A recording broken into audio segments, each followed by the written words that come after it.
וגם אני פתאום רואה את הקולות. Hello and welcome to Kolot. This is your host, Rabbi Hillel Kappenstein, director of the Columbus Community Kollel, and it's my great honor and privilege to bring to you our next episode featuring Zipa, Leah, Scheinberg, LCSW. This episode we will call Trauma and Triumph 2.0. Should be a fascinating episode. Last episode, we had my aunt, Jill Kappenstein, who talked about somatic experiencing, which is some sort of modality for those suffering with trauma. And today we're going to discuss something else that people do when they're in trauma. And believe it or not, there are a lot of different types of trauma. And we're going to discuss, does everyone have a little bit of trauma? So it's going to be a very fun episode, and we're going to learn a lot. There's going to be what to learn for parents with children, especially young children, and how the early developmental stages of a child are so important and crucial for their health down the road. So we're going to discuss a lot, and I think you're going to really enjoy it. We'd like to thank our media sponsor, and that is Columbus Jewish News, CJN. Thank you for being our media sponsor.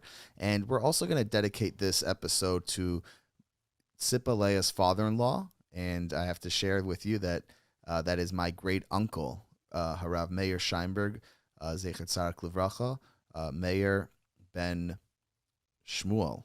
And we're going to dedicate this episode in his memory, Le'iloi Nishmaso. And hopefully you're going to learn a lot. I hope you could share. If you could leave a review, that would be great. And without any further ado, allow me to tell you about our guest.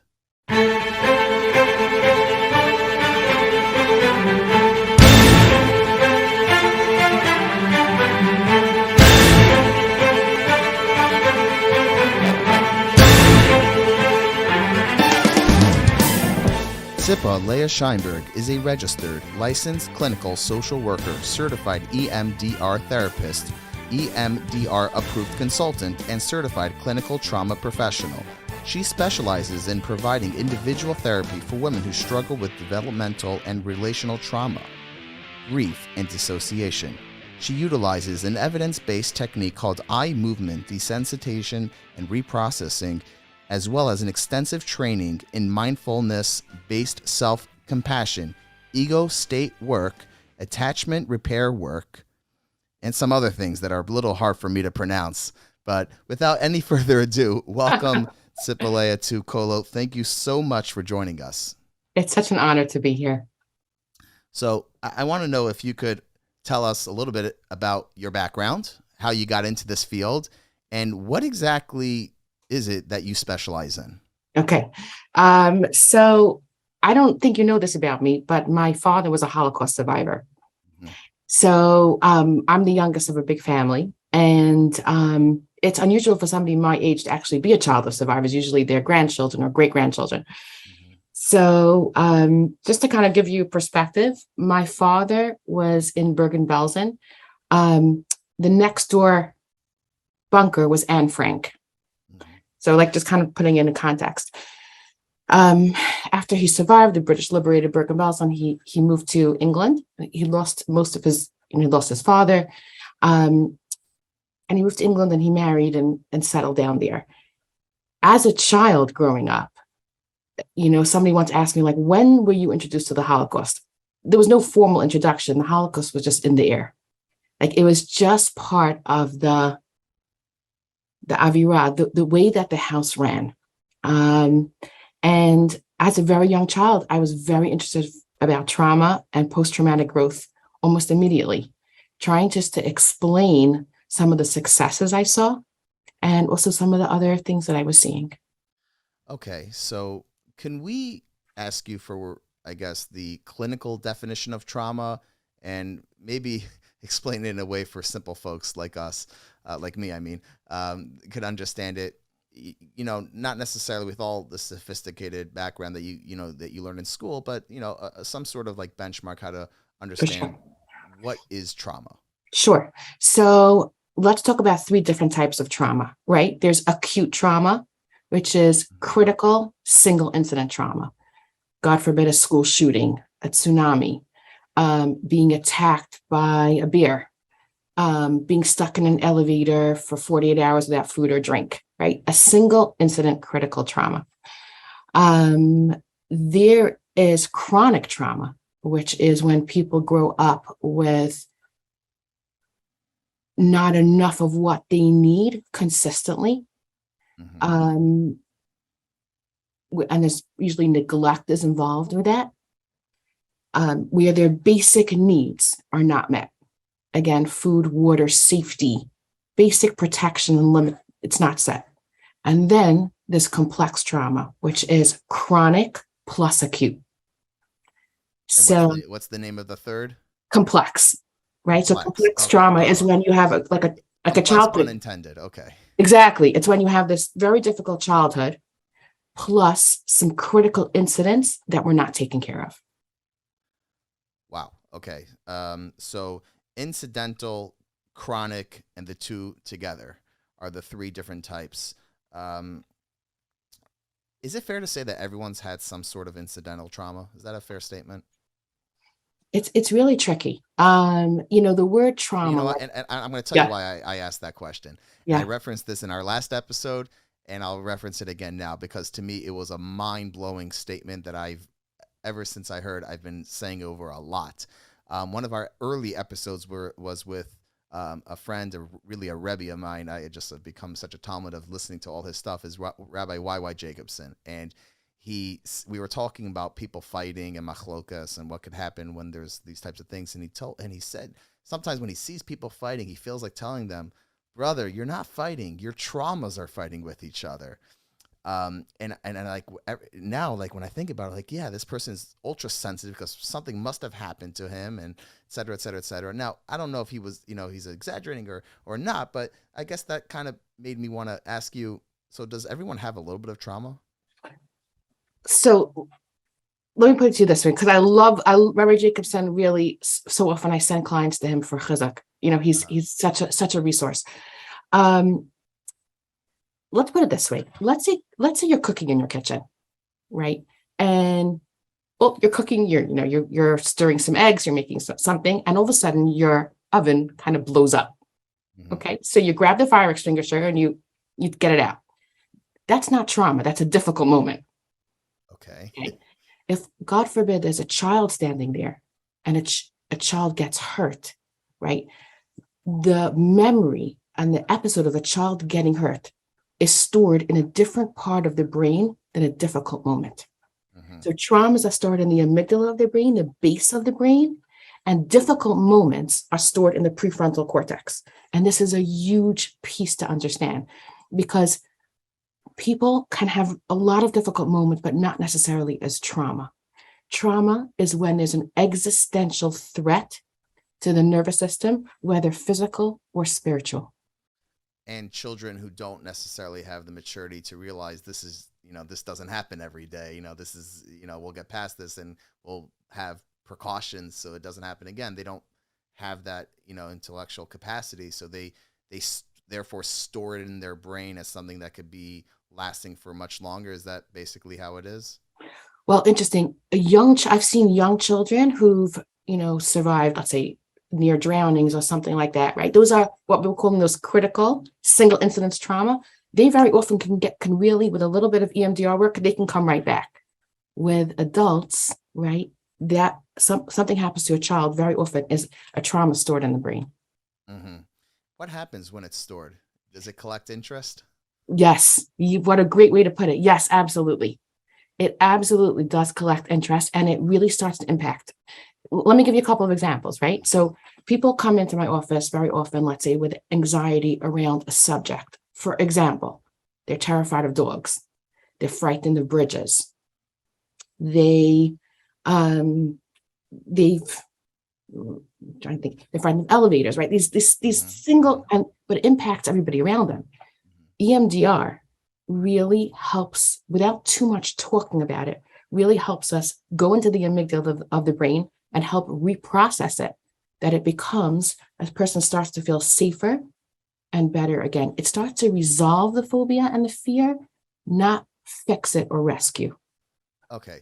So now you mentioned EMDR, and I know that got a lot of attention when Harav Hagoyin, Prince Harry, went public about his EMDR, how it helped him. So for the layperson out there, and I consider myself among them, what is EMDR? I know what it stands for, but what exactly is What it? is it? And once you once you give us the definition, if you could, if you don't mind, walk us through, what does a typical session with EMDR look like? Okay. So I'm going to. Oh, and lastly, when does someone know that how could someone know if EMDR is good for them, where they should then seek help? Of course, this episode is not meant for someone to then just directly apply, but how do they know if it's in the ballpark for them or someone they know, of course, where they then can know that this is the appropriate, future steps? Modality, right. So I brought this in to show you because I think this is super helpful. Mm-hmm. So these are the three worlds that we kind of inhabit all the time. We're in the present, which is the middle world,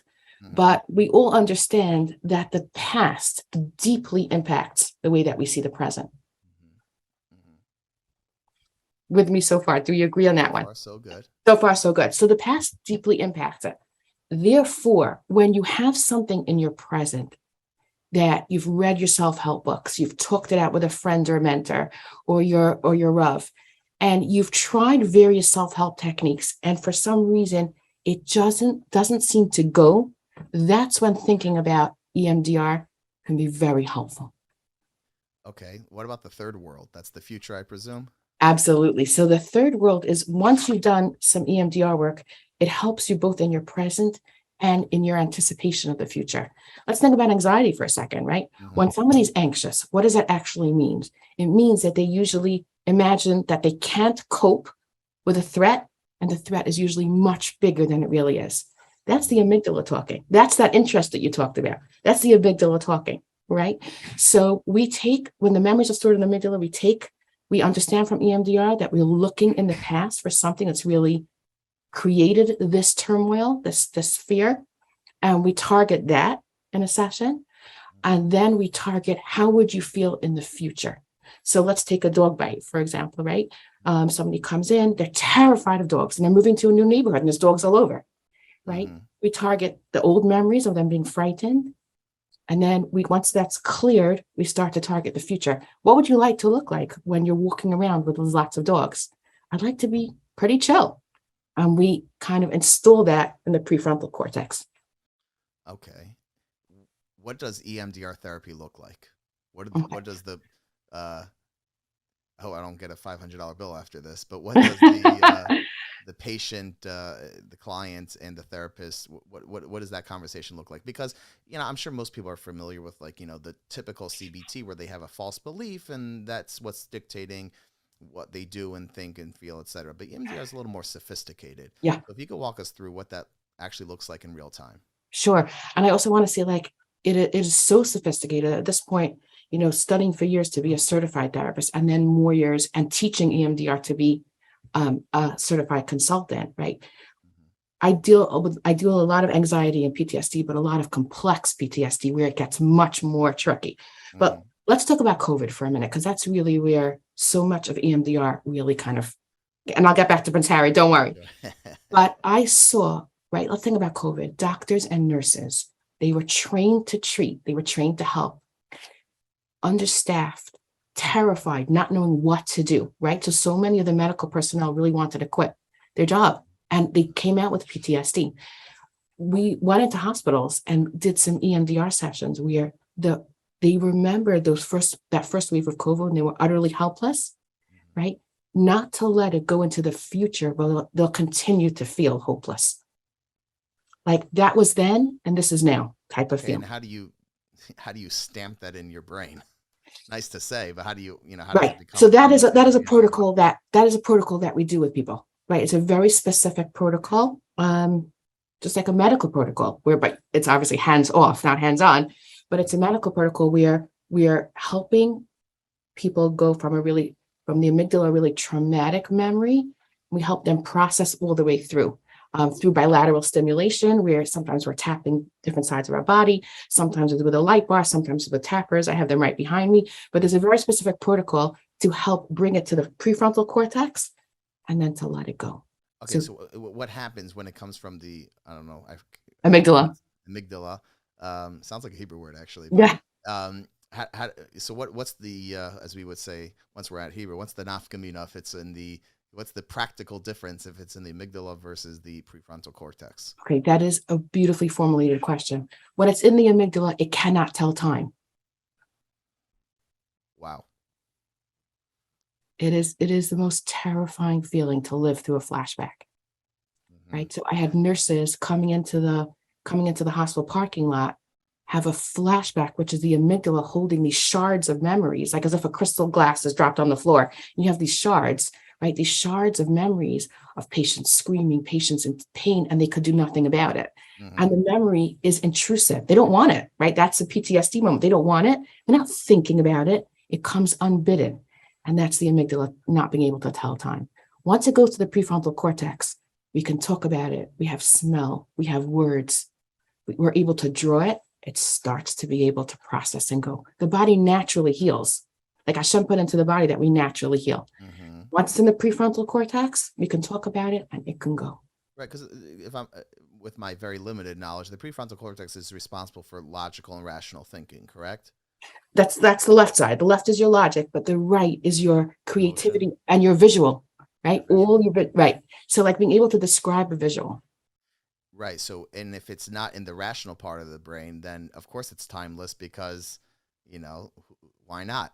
The past is going to repeat itself just like the future is going to be the past, and et cetera. Yeah.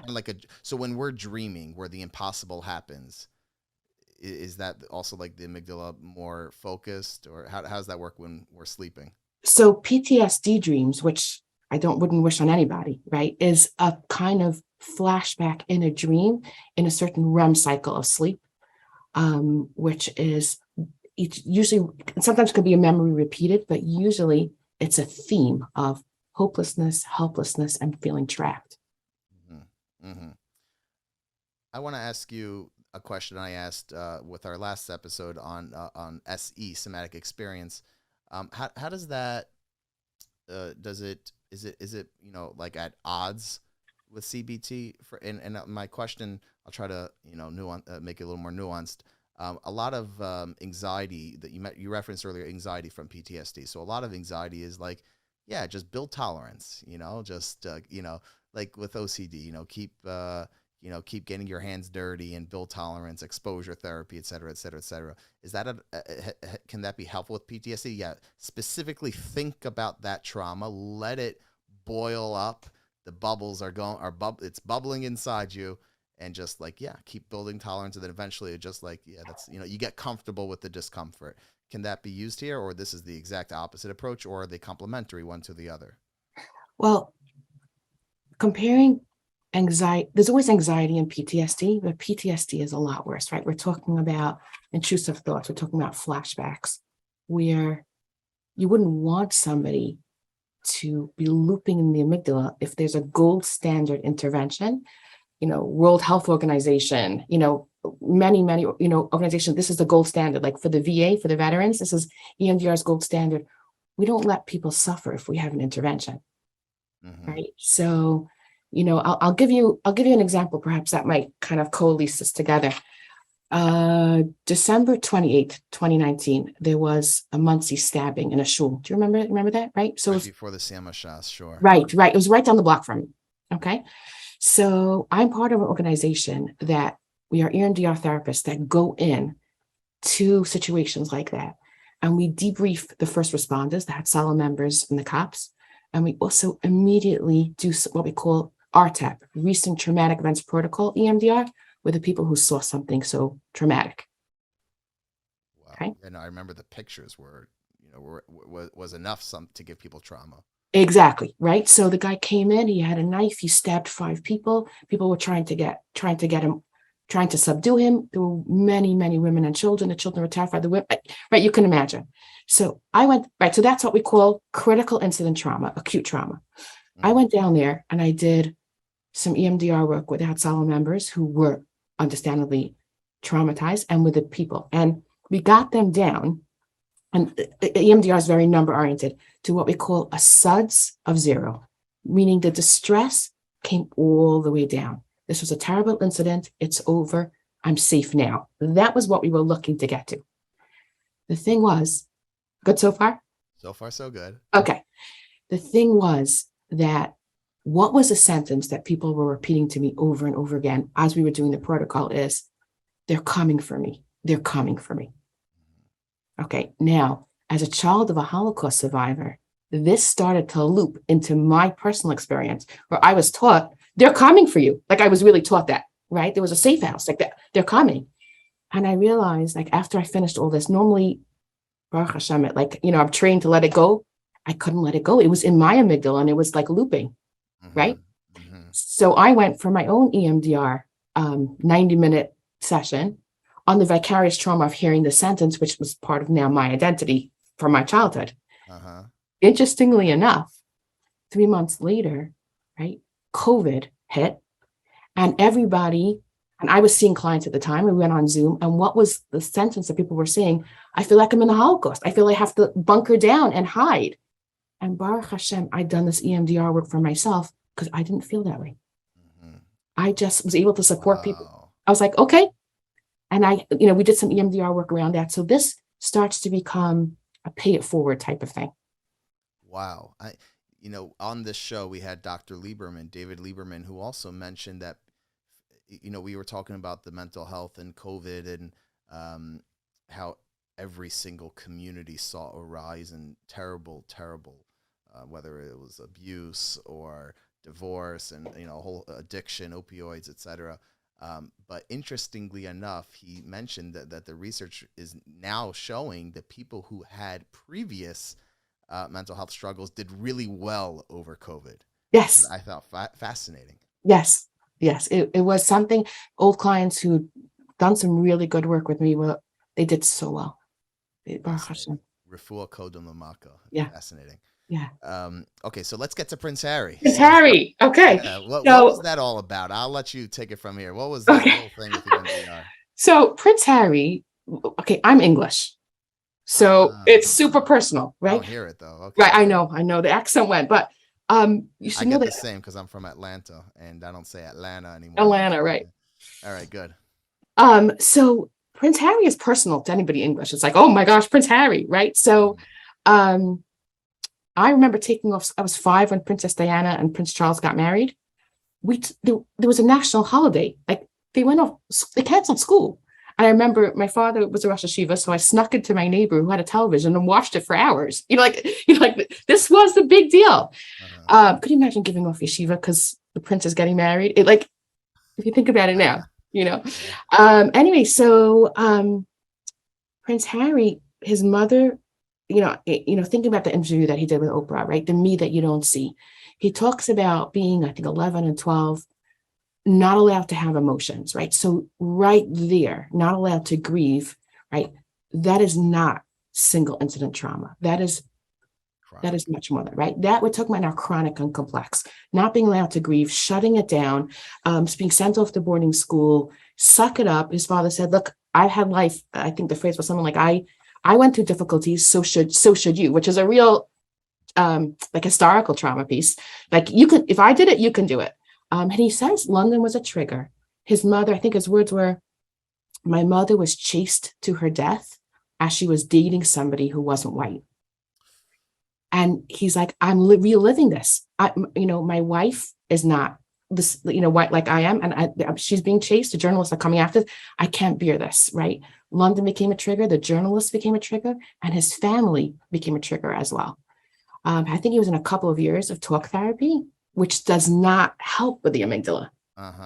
Until wasn't treating the root cause. No, until he went back, he was brave enough to actually do this and actually televise it so people could know about this therapy. And he really kind of, how do I say this? The triggers are there, but they're not hot, right? They're not super powerful. They're like, look, I know what this is, and now I can use my prefrontal cortex and CBT to deal with it, but it's not stuck in the back of my brain where I just feel like either me or my wife are going to die. Wow. Yeah, I heard this IDF, Rashi Tevos, the I, the D, and the F, intensity, duration, and frequency. So if the intensity and duration are low, the frequency, you'll deal with it as it comes. That's what it sounds like he's doing. Wow. Yeah. That is pretty interesting. So you do a lot. You have a family too, I Yeah. presume? Yes. How do you do it Family. all? I Or was I not supposed to ask? it's a lot. So I'm actually in the middle of writing a book. Right? We talked about this. Hmm. It's a lot. I love what I do, and I have a lot of support. We talk about the book. What are you writing, and what made you Absolutely. want to write it? So I've always wanted to write. I've been writing since I was very young. I'm writing a book about really it's a guide to trauma therapy, but like a user-friendly guide. So lots of easy words, what to expect if you think you need trauma therapy. How is trauma therapy different than CBT or talk therapy? What is your therapist going to be asking you? And it's kind of a conversation between a therapist and a client, so that you kind of get a feeling of like, oh my gosh, you too? Oh, I would also ask my therapist that. And to really demystify what really good trauma therapy is all about. Hmm. Hmm. Can you tell us a story, a success story of someone that was, having trauma? Obviously, you could, change a few details if needed. Someone who came in really in a bad state and how they were able to turn things around with the EMDR. Sure. Um, so hmm, I work a lot with women who are struggling with complex PTSD, right? So Hmm. complex PTSD is really painful memories, as well as a toxic sense of shame, suicide ideation, feeling really bad about oneself, feeling like chutzpah machana, like kind of like outside the camp, like I'm damaged and I'm not good enough. Hmm. Hmm. Um, Suffered one, abuse type of thing. yeah, so a lot of abuse. One woman that I'd worked with has actually given me permission, changing details, but to actually talk about a little bit what she went through as a hope that other people would go Hmm. for therapy, was a religious woman who had been attacked as a child. At about, I'd say about the age of 9, she'd been attacked. She'd been raped, and she kept it from her husband. So there's a tremendous amount of pain and shame, and also a terrible feeling that she was a liar. Like she couldn't see that everything that Salt she'd on done the was to wound, it survive. sounds like. Yes, yes. I think one of the most beautiful moments as a therapist was the moment we processed so much of the abuse she went through, where she looked at me and she said, I'm innocent. Like, I think all along she had felt like somehow, which is very common with abuse survivors, it's her fault. Fascinating.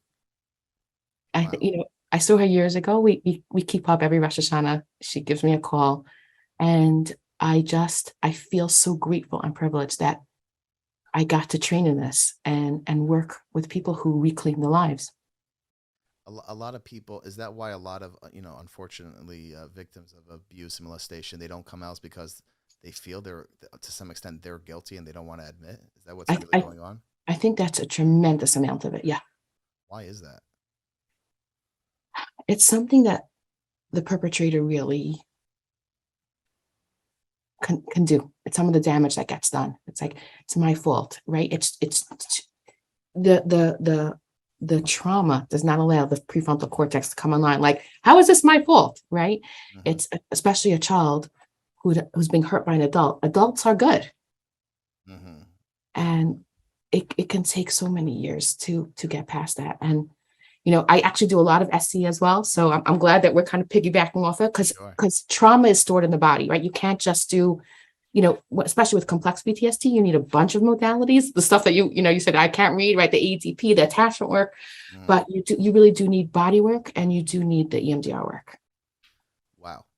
So I'm really happy that you made a very important distinction about the things where, where they are stored, because, like Prince Harry, you could be, trying to fix something for years using the wrong tools and make no progress. Not Yeah, slow progress, no progress. none whatsoever. Wow, that's One of the fascinating. girls said her teacher came in and said, "Girls, it's been 35 years. I finally got on an elevator when I was 8 years old. I I got stuck, and I didn't go on for 35 years." And my daughter was thinking, like, what a shame. Like, a couple of sessions of this would have cleared. So Wow. it's, that's the OCD is something different. This kind of stuff, I mean, that was a goal of me coming on the podcast, to really talk about. people who in COVID have some of these small but very powerful traumas. And I don't mean small as in not important. I mean, it can seem seemingly small, but if it's bothering you, get the help that you deserve. Mm-hmm. I want to ask you now about your father-in-law. So, for all of our listeners, a full disclosure, Zipa Leah is married to my mother's first cousin. My grandmother is a Scheinberg. My grandmother Leah Shalom was a Scheinberg, and your father-in-law, Uncle Meir, to us had bracha chita by my chuppah, like many of my other relatives, but was a very, very big person and figure in our family and many other families besides his shul as well. And I understand that you had a lot of things that you learned from him as a daughter-in-law, and specifically in your line of work. So I wanted to know if we could spend maybe our last segment on this episode, talk to us a little bit about your father-in-law, and also maybe some of the things that that you and he shared specifically in your professional work. Yeah, absolutely. Words can't do justice to the loss. It literally, it was so huge. So I'm going to go to the work piece, the mental health piece. So I went back to school as a mother. My father-in-law was incredibly supportive. When I graduated, I was valedictorian at Fordham. He and my mother-in-law sent me this beautiful, very expensive pen as a gift, like to start writing my notes, so it was that level of support. He collected pens. He knew I loved pens, and it was a gift that I treasure. I have it on my desk. When I started working, my first placement was in an addictions facility, and the amount of shilas that there were around men and women struggling with addiction, whether it was about Shabbos or about so many halachic shilas. What comes first, this issue or this issue? How do we deal with this type of addiction? What's the hashkafa around XYZ? He spent hours with me. And I remember being on the phone for a while with him, and you know how busy he was. He was a Rav, and people called him all over the world. And I called him. I finished and I wrote my notes, and I'm like, oh, one more question. So I called him. I'm like, Abba, I'm so sorry. You have one more minute? And in that very slow, inimitable warmth, he's like, Zipa Leah, I have all the time in the world for you. Wow. Yeah, it just stayed with me always. He gave me, there were different svarim that he gave me, and I have such a legacy of understanding mental health through his eyes. Can you share a couple examples of things that he taught you? Because here you're talking about a Rav who's bringing the rabbinics to the table and didn't go to school like yourself. Can you tell us a little bit about the things that you learned from him in your field? Yes, for sure. First of all, the power, I'm going to use clinical terms and then I'll put it into later. The power of attachment. The power of attachment means that a child feels loved, secure, understood, safe, and also has limits. Mm-hmm. Right? So like really good attachment between parents and children from the very get-go. Right? I mean, you knew my father-in-law. Was there anybody more safe? Right? He was predictable, safe. And also with his children in Enoch, there was a real element of fun. There was an element of play, which is so important between parents and children. Right? I remember there was a story how one of the Enoch, he was busy learning because he learned Yom V'Layla when he wasn't giving shiur. He was busy learning, and then one of the Enoch was playing hide and seek, and my father-in-law kind of beckoned to him and motioned to under his desk. Come hide under my desk while I'm learning. Right there, children must be children. Right? And children also need to be protected under all costs. What did you mention? Attachment? Yeah. So can you talk a little bit about what is attachment? Attachment is that feeling of between parent and child, and this goes right back to trauma, right? What it doesn't happen is I am here as a parent, I'm here to protect you, love you, have limits for you, support you, nurture you. and help you go out into the world. But when you need support, I delight in you coming back to me. Mm-hmm. And why is this so important in children? And when would you say the stage is where it becomes less important? I wouldn't say not important because we always need some, but where specifically in the bracket, so to speak, for Okay. children? Can I use a religious example? Would that be? Please. Okay.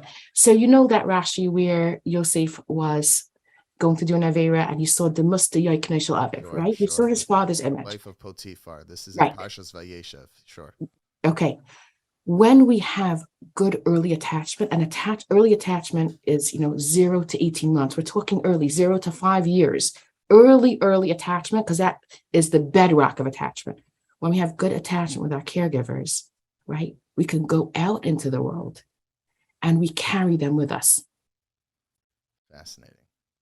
So, we really, in EMDR, we call that resourcing. The resources inside us. We don't need EMDR for this. We can go right back to the Torah, right? Mm-hmm. Yosef HaTzadik had his father as a resource. It was that in his head, Tzaddik, don't do this, right? So good attachment, when we are adults, we carry it with us, to help us make the right choices, believe in ourselves, serve. This is how this works. People who have not had that, and I have to say this, the Scheinbergs have, right? Thinking about this, right? But many people don't. Their feelings as children were dismissed. They weren't protected. They weren't thought of. They had food and water, right? They had a bed, but not necessarily did they have that devotion and love that creates such strength in a person. And someone who was not fortunate to have that, they're now an adult. What do they do to help themselves? Obviously, they'll know what not to do or what to do for the next generation. But what do they do for themselves? Now, by the way, this is very much amygdala based, right? So you can have a mother, and this is one of the work that I do, parenting. She's a survivor of some type of complex abuse. She wants to cognitively do it different, but as the old saying goes, every time I open my mouth, my mother comes out, right?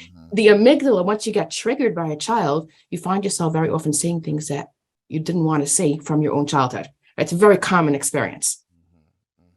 So this is fascinating stuff. yeah. Attachment is where it's at. I don't know if I answered your question. Yeah, no, I can't help but every time we do one of these types of episodes, we've done a few on mental health. We've done, thank God, many different types. We've done Rabbanis, business, banking, sports even. And we've done a few on mental health, and every single time we do one on mental health, I can't help but think wow, we are so sophisticated. We have so much, this is really the world's greatest computer is on our shoulders. Sure. It's fascinating. Wow. So thank you so much for your time. Do you have a time frame on when you think your book is going to be coming out? Yes.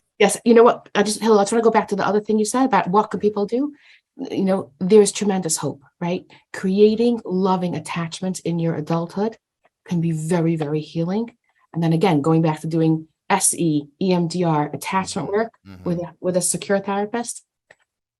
I actually it reminds me of a talk by Mordechai Weinberger, who said something to the extent of sometimes all you need is just one person that loves you. Having that one address. Sure, absolutely. So there's hope. There's hope. Oh yes, for sure. So thank you. Thank you so much for coming on. And tell us, when do you think your book's going to be coming out? We're hoping January 2023, Mr. Shan. Somewhere early 2023. It's going to be on Amazon, so I will definitely let you know. And you have my email address in case anybody has any further questions. Sure, absolutely. Anyone can reach out to me if they want to have any questions. We can put them in touch with you. Thank you so much for coming on and sharing us your line of work. And this attachment is someone with young children was definitely something that spoke to me. And thank you for that. And may we all be safe and sane, as I say, and live happy, healthy, and better lives. And thank you so much for sharing your expertise with our listeners. Thank you for having me. All the best. That was a very interesting interview. Attachment theory that Zipa Leah was talking about. And I find that very interesting. She referenced Diyuknoi Shel Aviv. And I want to leave all of you, my listeners, with the following thought that I heard. And when I heard it, it really shook me up. It was just such a beautiful thought. And it's about that story that takes place in Parshas Vayeshev. That Yosef was cornered by Eshes Potiphar. Yosef was approached by the wife of Potiphar, and she said to Yosef, Shechva imi, to be with her, to be intimate with her. And Yosef had to say no many times before, but this was a time where the house was empty and no one was there, and it was like the perfect storm. It was the setting was just, who would know? And Basa Diyuknoi Shel Aviv, the vision of his father came and told him, how can you do this? And Yosef ultimately surpassed that test and is now known forever as Yosef HaTzadik, Joseph the righteous one. And where did Yosef get that strength from? No one was there. No one would have known, right? And yet he surpassed. And today we look around and so many people are just falling prey. I mean, for the entire, ever since, people have been falling prey to this, but especially today where things are so public. How did Yosef have that strength? And this attachment theory really comes alive in the Torah, because prior to this story, Yosef's brothers came to Yaakov and they said to Yaakov that Taraf Yosef was eaten up and he was torn apart. And the brothers came around Yaakov to comfort him, to give him nechama, nichum avelim. They came to comfort him like we do when we pay someone a shiva call. And what did Yaakov respond to his brothers? To Yosef's brothers, to his children? Vayimoin lehisnachim. He refused. He turned them away. I mean, can you imagine paying a shiva call and going to someone to say, Hamalkim Yenachem Eschem Besoch Shar Avilei Tzion Yerushalayim? Those words that we hate to have to say, but we do say when someone's sitting shiva. Can you imagine saying that to someone and that person saying, I don't want to hear it. Get out of here. I never asked for that. Can you imagine? What would you do? What type of response would that be? But that's exactly what Yaakov did to Yosef's brothers. And I heard a beautiful pshat that it's the same word vayimayin that Yosef refused by Eshes Potiphar. Yosef refused because he knew that thousands of miles away there was someone who was very attached to him and never gave up on him, didn't want to be comforted. You didn't show me a dead body, you just showed me a cloak. I'm not giving up on Yosef. And Yosef felt that attachment. He felt it thousands of miles away. And the same word appears, vayimayin. And what's even more interesting is that the second time it appears, the trup is a shalshelas. The trup is vayimayin. That's a very, very rare trup tune that the Baal Koreh, the one reading the Torah, puts in when he reads that word. And the word shalshelas means a chain. A chain is comprised of links. And the two vayimayins are really linked together, because when Yaakov didn't give up hope, when Yaakov didn't give up on Yosef, Yosef didn't give up on Yosef. The attachment theory really is in the Torah. Everything's in the Torah. So I thought I would leave you with this thought as we conclude this episode.